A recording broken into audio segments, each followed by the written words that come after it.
Okay, well, welcome everybody. Thank you very much, ladies and gentlemen, for checking out my video presentation on EKG findings we can't afford to miss. Before we start, just briefly, I am going to talk about the reason behind me doing this presentation. So I struggled throughout the years to, I would say, um, interpret EKGs smoothly. I had a lot of difficulty putting it in a clinical context, especially with advanced EKGs. I often felt flustered, especially talking to cardiologists over the phone or talking to electrophysiologists, trying to explain to them my EKG findings, and sometimes even talking to the ED physician, transferring some patients. And I think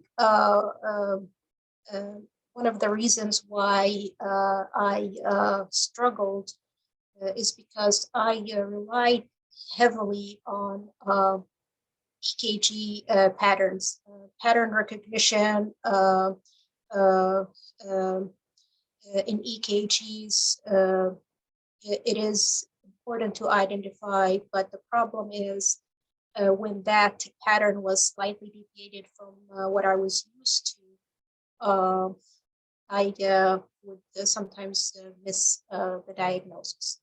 So I decided to, like Mark Twain said, eat the frog, and therefore I ate many frogs.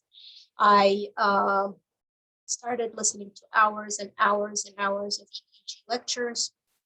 I listened to every single EKG lecture by Amel who was a pioneer in EKG.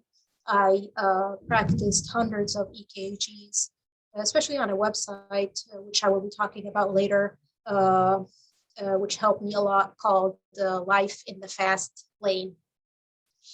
With that being said, let's go ahead and start this presentation.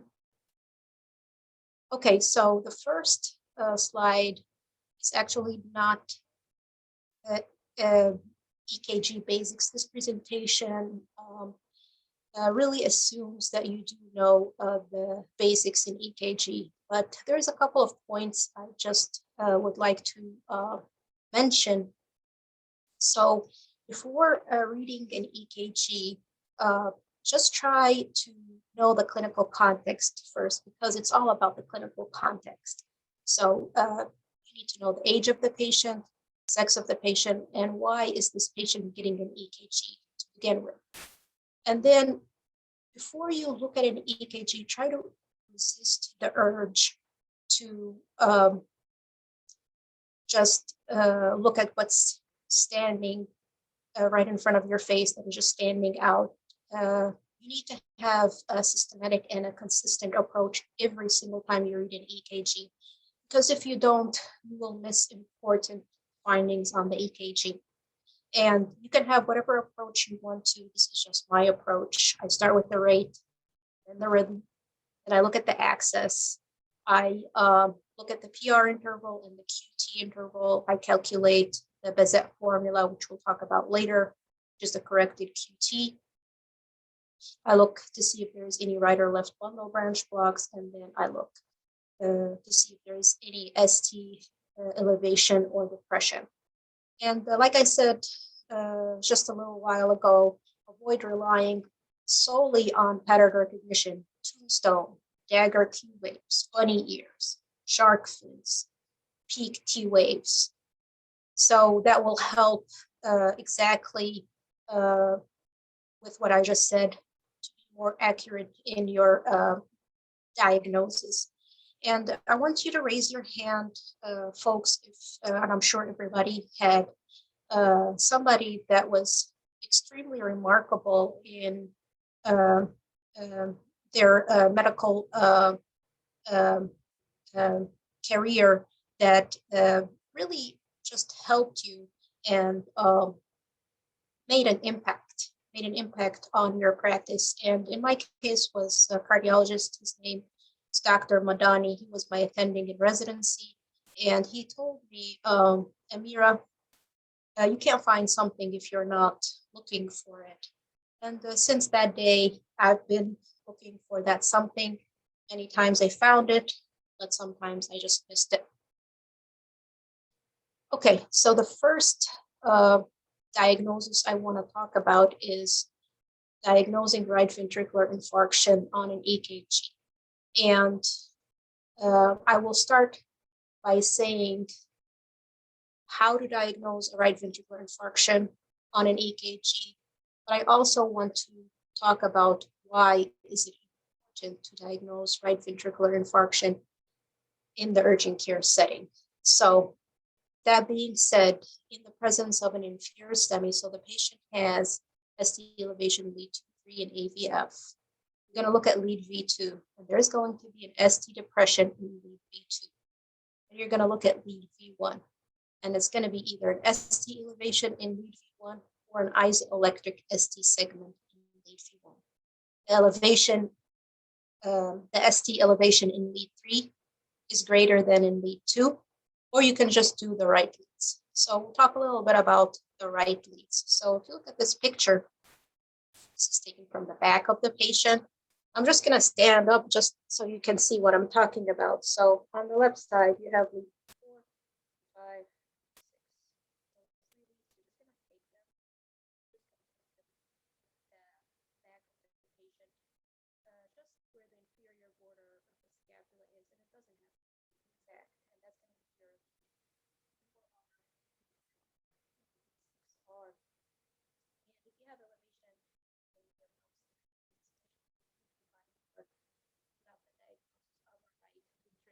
infarction. Okay, so I'm just going to show some examples on right ventricular infarction. So look at this patient. This patient has an elevation in lead 2, lead 3, and lead AVF. So the patient has inferior STEMI. So you're going to go ahead and look at lead V2. Patient is having an ST depression. Look at lead V1. Patient is having an ST elevation. The elevation in 3 is greater than 2. So that's a right ventricular infarction.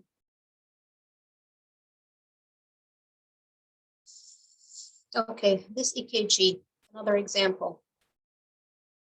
Elevation in lead 2, elevation in lead 3, elevation in AVF. So here, while STEMI, got ST depression in lead V2, and then you got an isoelectric ST segment in lead V1.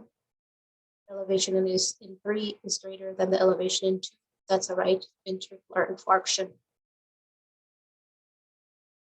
Another example, elevation in lead 2, elevation in lead 3, elevation in lead AVF, inferior wall STEMI. There is going to be an ST depression in lead V2. There is an isoelectric ST segment in lead V1. The elevation in 3 is greater than the elevation in 2. Right ventricular infarction. This EKG, they did right-sided leads. So if we look at V4R, V5R, V6R, there's just a slight, not much elevation, but there's just a slight elevation in right-sided leads. Okay, so we're going to talk about why is it important in the urgent care setting. You activated the cath lab. The patient is going in an ambulance to the ED or to the cath lab. And then why do I need to know that this person is having a right ventricular infarction? So the right ventricle is busted. The contractility is busted. So they are preload dependent. That makes them preload dependent. They are filling dependent. So if you give any medication that will boost their preload even more, sublingual nitrates and morphine, they both will reduce your preload. The patient will go to severe hypotension and might die. So you can't give sublingual morphine. A lot of times, the patient is in the urgent care, they're having chest pain, you give some sublingual nitrate. So that will be problematic in this patient. They will develop severe hypotension because they are preload dependent.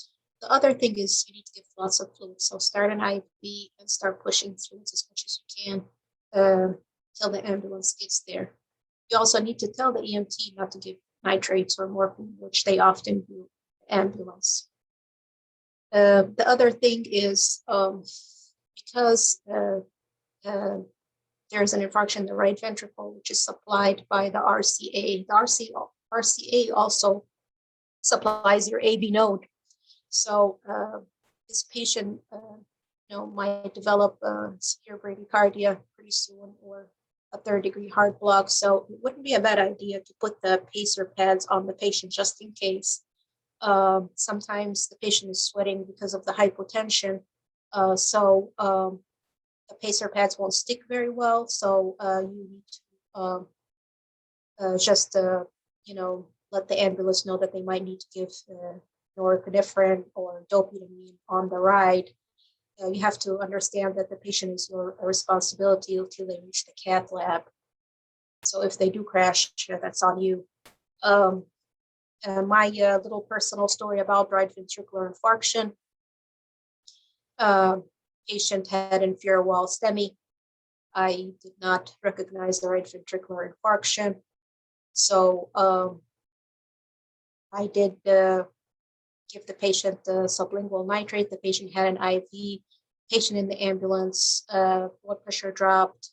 Luckily, that the patient did well with fluids. However, the patient could have had a poor outcome. So lesson learned here. Okay, the next topic I want to talk about is semi-equivalence. So I want to show you how to diagnose an MI in presence of a left bundle branch block. So we're going to be talking about Sgarboza criteria. Sgarboza was a cardiologist, female cardiologist in 1996. She recognized some patterns on the EKG that are very specific for a STEMI in the presence of either a left bundle branch block, and it works also in case of the patient having a pacemaker. There's type A, Sgarboza type A, which is this one right here. There's the Sgarboza type B, which is this one right here. We're not going to be talking about the third type, so don't worry about it. Type A, concordant ST elevation more than or equal 1 millimeter in any lead. Any lead is very specific. What does that mean? That the QRS, if it goes up, the ST segment up, they're both in the same direction, concordant. So if you see that, that's a STEMI, you need to activate the cath lab. Sgarboza type B, you got a concordant ST depression more than or equal 1 millimeter in lead V1, V2, or V3. QRS is going down, ST segment is going down, both in the same direction, concordant. And you're looking at lead V1, lead V2, or lead V3. You just need one lead to diagnose Sgarboza, and that's a STEMI. You need to activate the cath lab. Okay, let's just show a couple of EKGs so we can understand what's going on. So if you look at lead V1 and V6, patient is having a left bundle branch block. So this person is having a left bundle branch block. And if you look at lead AVL, which is a lateral lead, and it's very subtle. So this person is having ST elevation. And when you do diagnose ST elevation, it is in relation to your TP segment and not the PR. So there is an elevation in the ST and the QRS is going up. So that's Sgarboza A, concordant ST elevation in any lead. That will be equivalent to a STEMI. And I know it's subtle and it's not easy to diagnose, but that's why we need to practice EKGs. Here's another example of Sgarboza, and if you can see, this person is having a pacemaker. These are the pacer spikes right here. So I want you to look at lead, just pay attention to lead V2 and V3. In lead V2, ST segment is going down, QRS is up. So that's not scurples. Look at this one right here, V3. There's the QRS is going down. The ST segment is depressed. So they're both in the same direction. Like I said earlier, you only need one lead to diagnose scurples. And it is very specific for a STEMI. You need to activate cath lab, just one lead.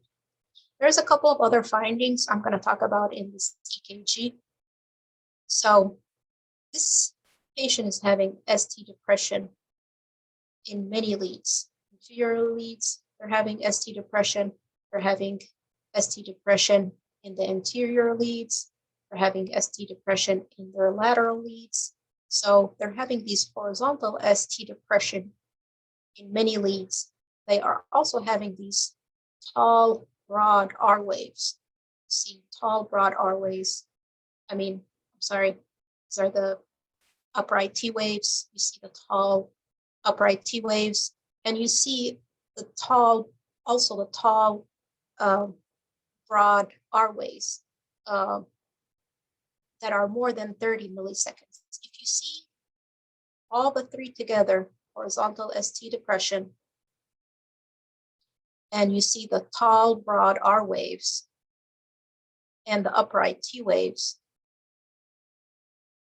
that's a posterior MI. So the three of them together is a diagnostic criteria for posterior MI.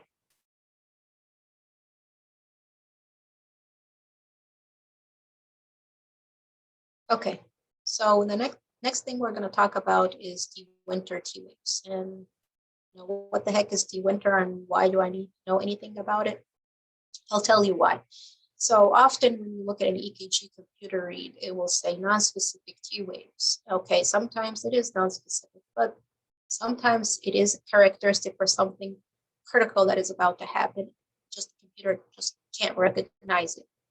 So the computer recognizes the winter T waves as non-specific T wave changes, but it is an EKG sign of an unstable proximal LAD occlusion. It's a semi-equivalent, and we need to activate the cath lab. Patient can be younger individual, 30s, 40s, and they can have no risk factors at all. They can present with severe upper back pain or back pain radiating to the chest. And the key EKG diagnostic feature is this ST depression right here, along with a peaked T wave. ST depression, peak T wave, and you're looking at the precordial leads. The precordial leads are leads V2 to V6.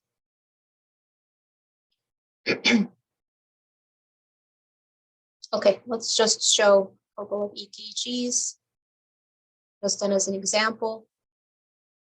Okay, look at the pericardial leads. We're going to start looking V2.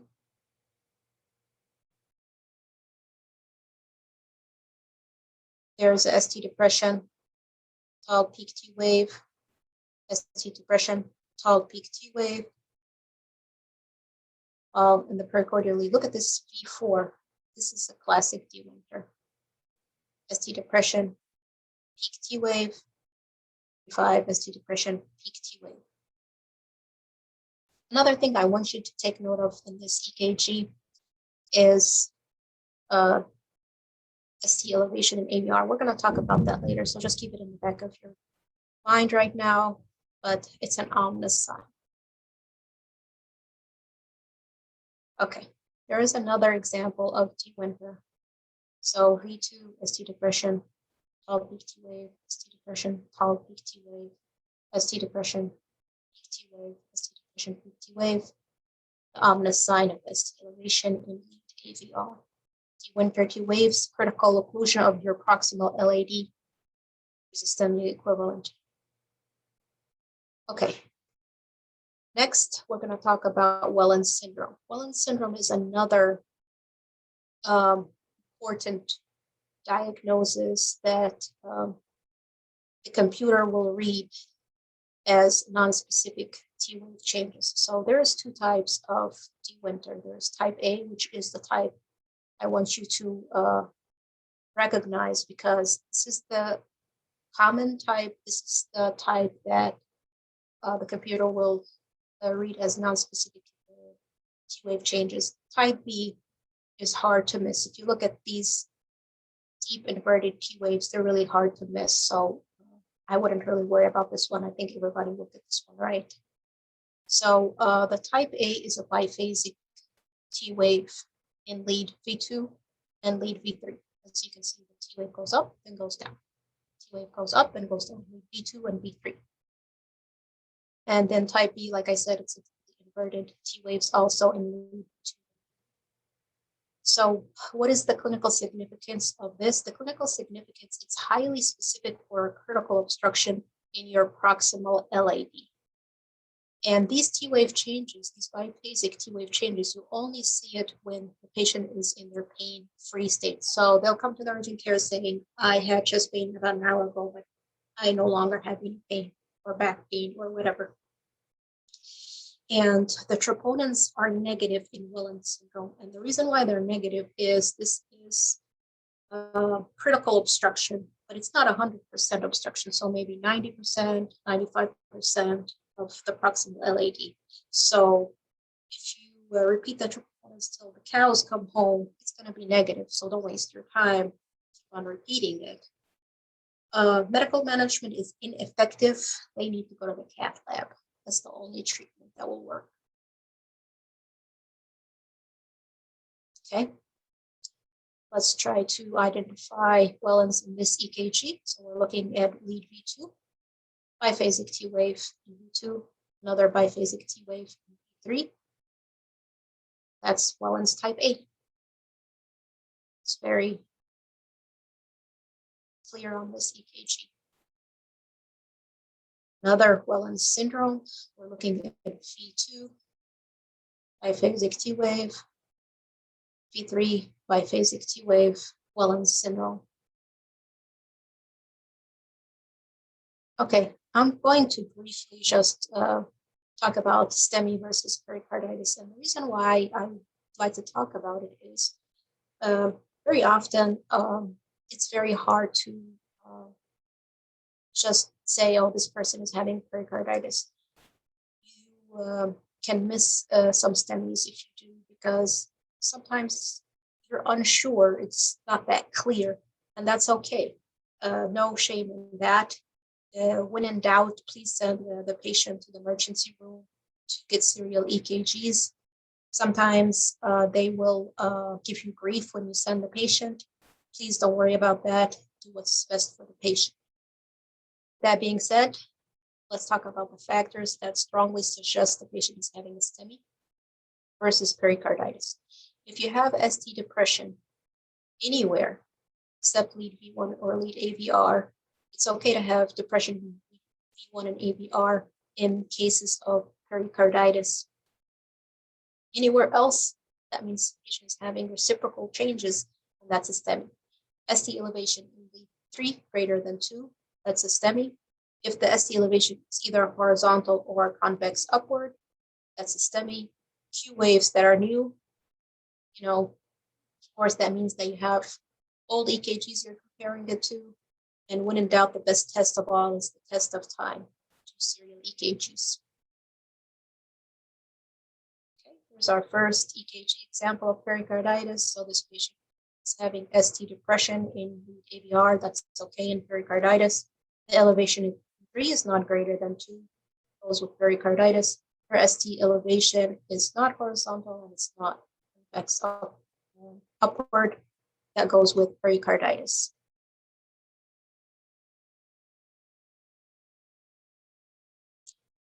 Another pericarditis, this patient is having ST depression in AVR, which goes with pericarditis. Elevation in 3 is not greater than in 2, goes with pericarditis. Their ST elevation is not horizontal and it's not convex upwards. Okay, next we're going to talk about EKG findings in PE. So you can have almost 80 EKG findings in PE. Most of them are non-specific. However, a couple of things I need to mention here, that some of them are kind of myths, or, people, used to believe about the S1, Q3, T3, which is classic for PE. However, patient doesn't read the textbook before they come and see you. So it's a sign of poor pulmonal and pulmonary hypertension. It's a non-specific, non-sensitive sign, and we don't see it a lot. Sinus tachycardia, maybe 40-44% of the patients have sinus tachycardia. They can have right axis deviation. They can have a new bundle branch block, right bundle branch block, or an incomplete right bundle branch block. They can have an SVT. They can have ventricular arrhythmia. They can have an ST elevation. They can have an ST depression.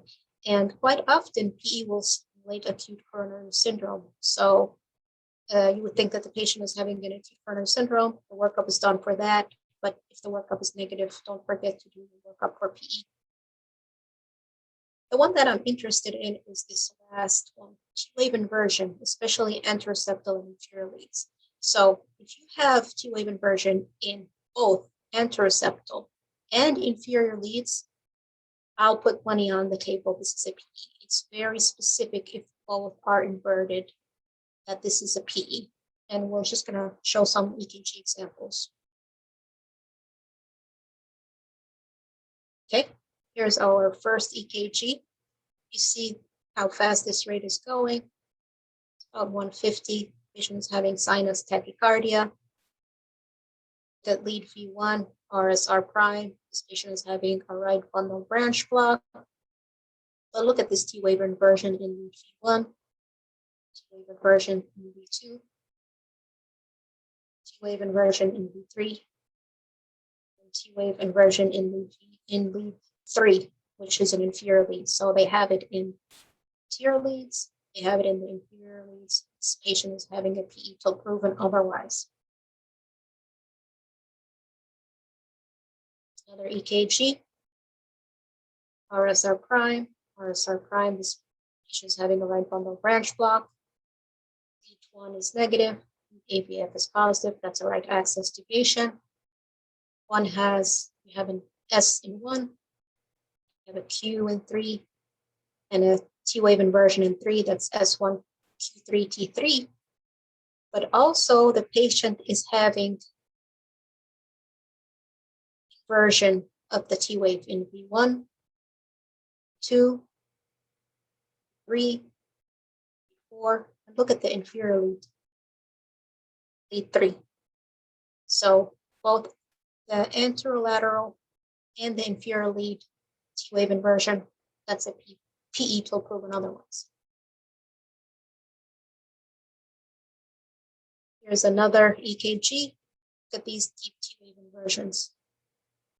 1, 2, V3, T-wave inversion in V4, T-wave inversion in lead 3, T-wave inversion in lead AVF, PE. Okay, our next topic is going to be about deadly syncope, and I'm going to be talking about 4 types of deadly syncope: hypertrophic cardiomyopathy, Brugada syndrome, WW, and prolonged QT. So the first one is hypertrophic cardiomyopathy. It is familial in 55% of the cases. Average age of onset is 30 to 40 years old. They can come with chest pain, they can come with shortness of breath, they can come with palpitations, they can come with syncope. And I put a question mark behind exertional because, like I said, patients, they don't read the textbook before they come and see us. So if the patient had syncope and it wasn't exertional, just don't exclude hypertrophic cardiomyopathy just yet. Sudden death, and that is usually due to some kind of ventricular arrhythmia. What am I looking on the EKG? I'm looking for high voltage, which is the most common. Tall R wave in V1, deep narrow Q waves inferior and lateral leads. And they're known for the dagger Q waves. So that's the pattern that you're looking for. Dagger waves are very pointy and very deep. The definitive diagnosis is getting a Doppler echo, and you want to do it as soon as possible within a couple of days. Tell them not to exert themselves, put them on beta blockers or calcium channel blockers to protect their heart till the echo is done. Okay, here's our first example of hypertrophic cardiomyopathy. See the high voltage, high voltage, high voltage. You can see these pointy dagger Q waves, deep narrow Q waves, like a needle, narrow Q waves, narrow Q waves, narrow Q waves. The lateral and inferior lead. Hypertrophic cardiomyopathy. Another case of hypertrophic cardiomyopathy. High voltage, high voltage, high voltage. You can see these deep narrow Q waves, deep narrow Q waves, deep narrow Q waves. You don't see them in the inferior here. You see them in the anterolateral leads. Okay, so this EKG was EKG that belongs to a 30-year-old male who presented with exertional lightheadedness and palpitations. And the EKG was misread by cardiology. So they read the high voltage as left ventricular hypertrophy. This high voltage was read as left ventricular hypertrophy. And the deep narrow Q waves that you see was read as lateral infarct of age undetermined. So patient was 30 years old, no cardiac risk factors, never had a lateral infarct. So they sent the patient home, and the patient actually died while running catch the bus, developed VFib, and developed a cardiac arrest. Okay, we're going to take just a couple of minute break, and I am going to tell you my personal story about hypertrophic cardiomyopathy. So this is me about 10 years ago. If you don't know who this is Matt Hughes. If anybody watches UFC, he's a retired UFC fighter. He is a two-time welterweight champion in UFC. He is a UFC Hall of Famer. So 10 years ago, I worked as a ring doctor for some UFC MMA fights and for the International Kickboxing Federation. And as a ring doctor, part of my job description was to clear the fighters for these fights. And that was the part that made me nervous, because I have these very young men in their late teens, early 20s. They have been training very hard for many months. They put a lot of money and effort into getting into these fights. So just like Eminem said, get one chance and one opportunity, and they are going to try to seize that opportunity. So none of them told me they had exertional lightheadedness or syncopal episodes during training, so I was at a disadvantage. However, I do remember this 16-year-old I suspected had hypertrophic cardiomyopathy. I looked at his EKG, and a lot of the athletes, they do have high voltage. That's not uncommon. But he did have some of those Q waves. He was asymptomatic. So I was unsure of my diagnosis. I just was a little bit hesitant.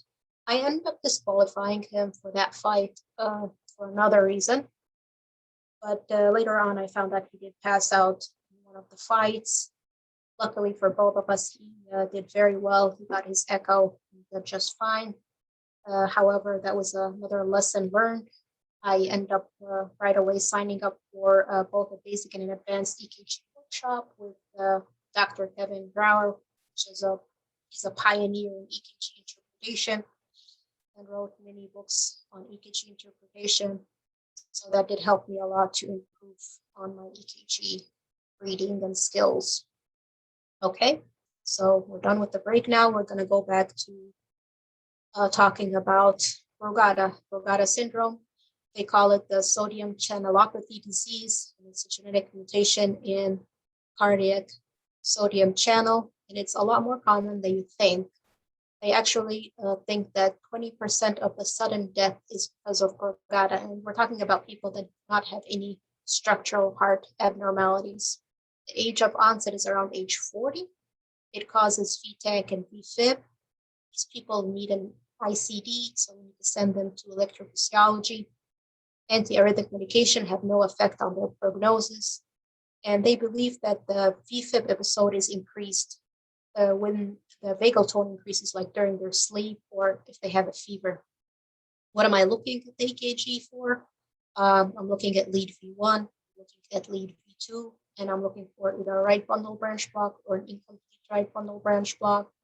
And I'm looking for the cove type, which is the common type. Don't worry about the settle type. For now, it's not common, but I'm looking for a cove type ST elevation in lead V1 and lead V2. Okay, I'm going to show some examples next. So here's Brugada type 1. This is lead V2. And this is the coved ST elevation. Coved ST elevation. This is Brugada type 2 with the saddle type ST elevation. Don't worry about type 3. Okay. So this is an EKG. If you look at V1 and V2, there's a right bundle branch block. V1, coved ST elevation. Lead V2, coved ST elevation. Brugada syndrome.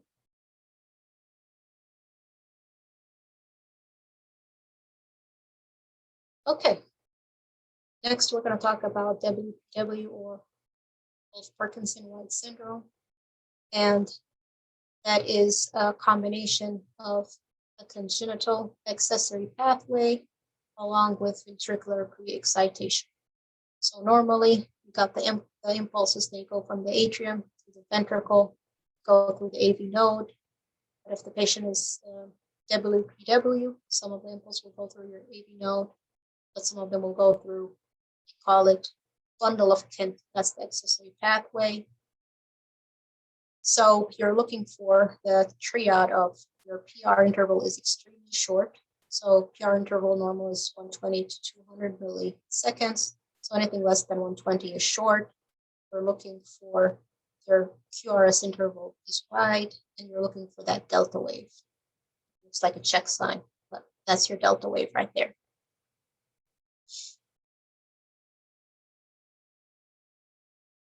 Okay, so look at lead 2 right here, how short that PR interval is, maybe about 80 milliseconds or so.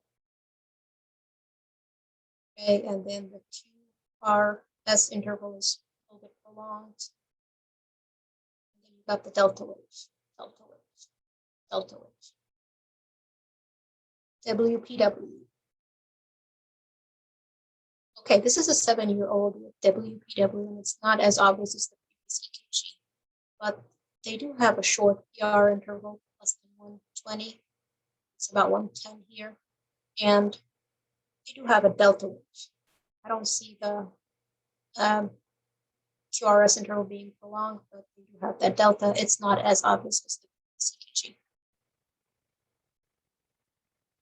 Okay, what on earth is this? This is WPW with AFib. So just do me a favor and just try to memorize this EKG for me, because it's very, very important, in my opinion, because of the treatment of this condition. So how do I diagnose WPW with AFib? So if you look carefully at this EKG, all of these are just wide complexes, but then you hit V4, that's a narrow complex. So you have a combination of narrow complexes, you have a combination of wide complexes. So the complexes, they vary in shape and width. Of course, this is a tachycardia, and this rate is pretty fast, about 200 to 300, the mean ventricular rate. And you can see how irregular this tachycardia is. There's no P wave, so it's an AFib. So the combination of the three, which is narrow and wide QRS complexes, rate between 250 and 300, regularly irregular tachycardia, no P waves. That's WPW with AFib. Okay, here's another example of WPW with AFib.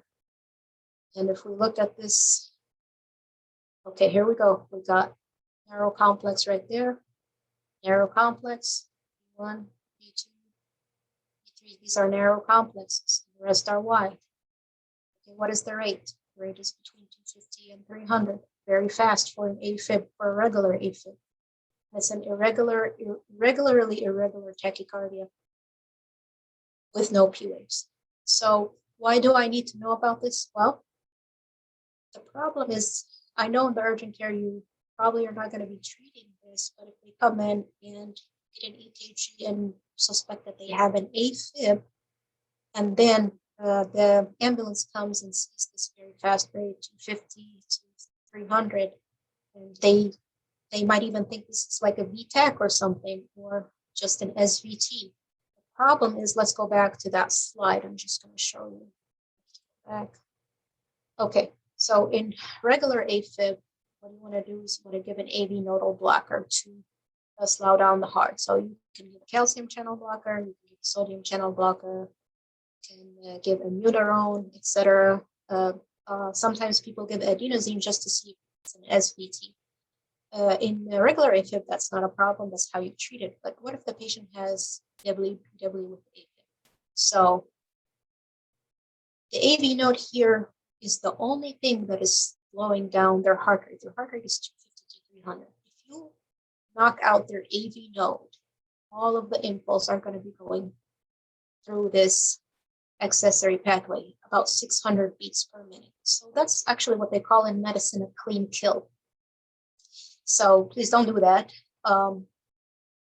It's very, very dangerous. So the only thing you can do for that patient is cardiovert that patient. So go back to the EKG. If you see this EKG and the ambulance is taking the patient, you have to tell them, don't give adenosine, don't give any calcium channel blockers, sodium channel blockers, immunorone. Otherwise, the patient will die. So they'll just have to cardiovert that patient. Okay, this is our last deadly syncope subtype, and we're going to talk about prolonged QT. So we talked earlier that I was going to say something about the Bazet formula. So what is the Bazet formula calculate exactly? It calculates your QTC, which is the corrected QT. So you really don't need to memorize anything. The computer is good at numbers. So you're going to get the QT number from the EKG computer read. And you're actually going to just use one of the medical calculators, any medical calculator on your smartphone app. It's going to work. And then you're just going to put the patient's heart rate and we'll calculate your Bazet formula, which is the corrected QT. So how long is too long? Anything above a 500 worries me. And why does it worry me? Because they can develop torsade, which is polymorphic PCAC. So we're going to think about it in a patient that recently started on some antipsychotic, maybe Seroquel or something like that, or maybe a patient that is having like gastroenteritis, vomiting, diarrhea. So that means hypokalemia, hypomagnesemia, hypocalcemia, which all causes prolonged QT. They go to the grocery store and just get them some cold medicine like NyQuil or whatever prolongs their QT more. And then they come and see you next day in the urgent care, and because they're not getting any better, and you give them Zofran for their vomiting, and maybe you decide to give them Zithromax or Cipro for their diarrhea, and here you go, we got a recipe for torsade. I've seen it happen before. Patient went to cardiac arrest. So be very careful when the computer gives you that big red box telling you that this medication will prolong your QT. Calculate the risk and make an informed decision before you prescribe these medications. All right, this is an EKG with prolonged QT. Look how long this QT is. I mean, it's almost 580 milliseconds. This is very long QT, and this is a patient with Seroquel overdose. Okay, I said earlier I will talk about ST elevation in AVR because it's an ominous sign. Of course, in the correct clinical context, patient is in distress or is just not looking good. So lead AVR, they call it, this is median Rodney Dangerfield. He was famous for I get no respect saying. They call it also the forgotten lead.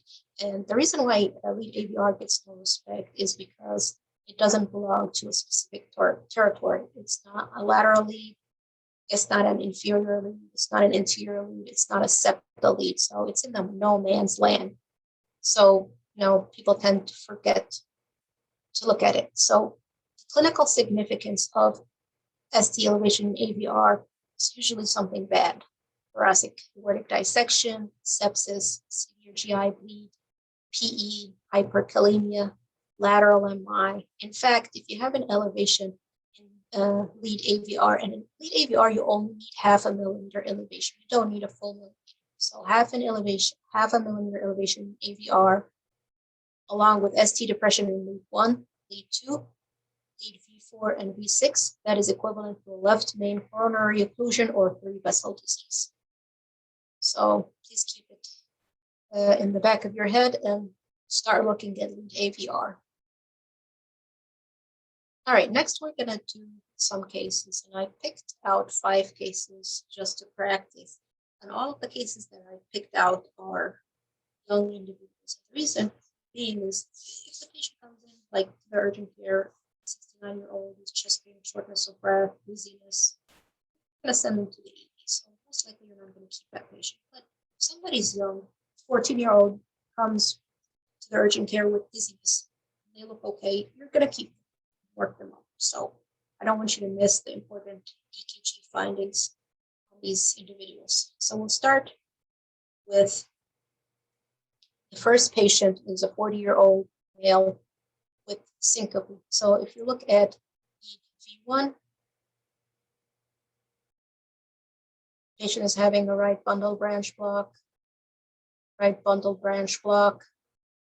Look at lead V1, that coved ST, coved ST. So lead V1 and lead V2, coved ST elevation, coved ST elevation. So what does this patient have? Okay, let's go back. So just don't want you to miss this. Here we go.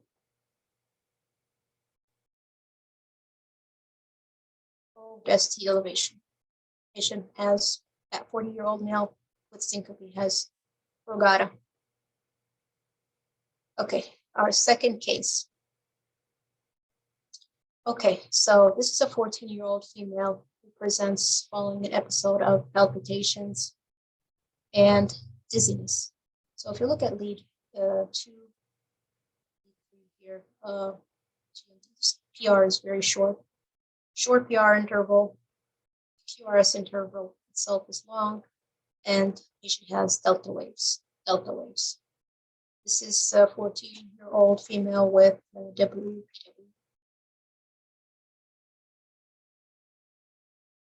Okay, this is a 35-year-old male comes to the emergency department with palpitations, dyspnea, and lightheadedness for 1 hour. So this is an irregular tachycardia with no P waves. So it's an AFib. The mean ventricular rate here is about 200, 205. And if you look at this EKG, look at the complexes. Some are narrow, some are wide. These are wide complexes. These are more narrow complexes. So QRS morphology are different, varying shape and width. So this is WPWA-fib. So remember not to give any AV node blocker. Can't give calcium channel, sodium channel, adenosine, and amiodarone. This patient needs cardioversion. Okay. Case number 4, 47-year-old female with acute onset of severe dyspnea. Look at V1. Patient has a right bundle branch block. Patient has inversion V1, V2, V3. What about V3? T-wave inversion with ST depression. This patient is having a PE.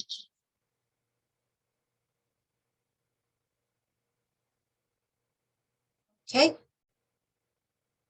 This is our last case, 35-year-old female who is 5 days postpartum, brought AED after an episode of collapse. So remember we talked about the ominous sign, elevation in AVR. We're going to look at the precordial leads here in this case. We're going to look at V2 through V6. So if we look at, not very obvious in V2, starts in V3, ST depression, peak T wave. That's very obvious here. ST depression, peak T waves. This is the classic D winter. Proximal LAD occlusion, which is a critical obstruction. We need to activate the cath lab for this patient.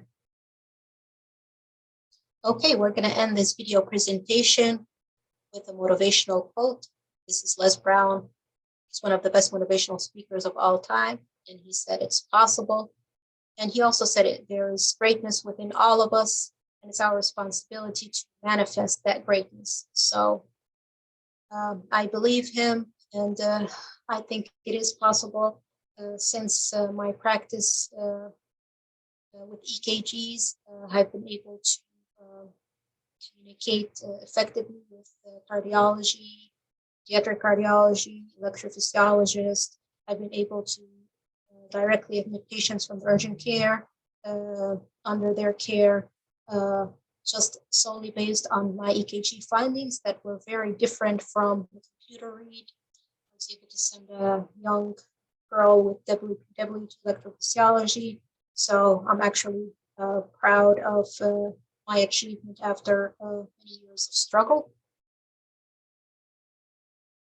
And we're going to end this by saying just because EKG is a basic test, that does not mean your EKG skills should be basic.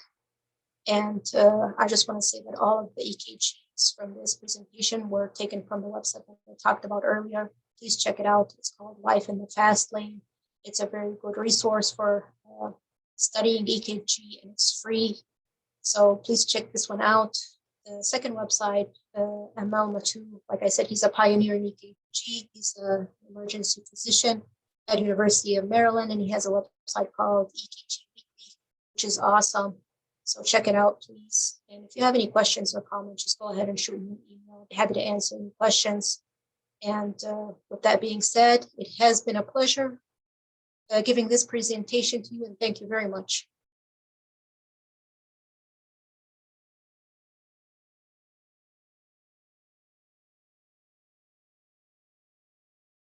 Okay, Omar, I stopped it. What do I do now? Do I just end it?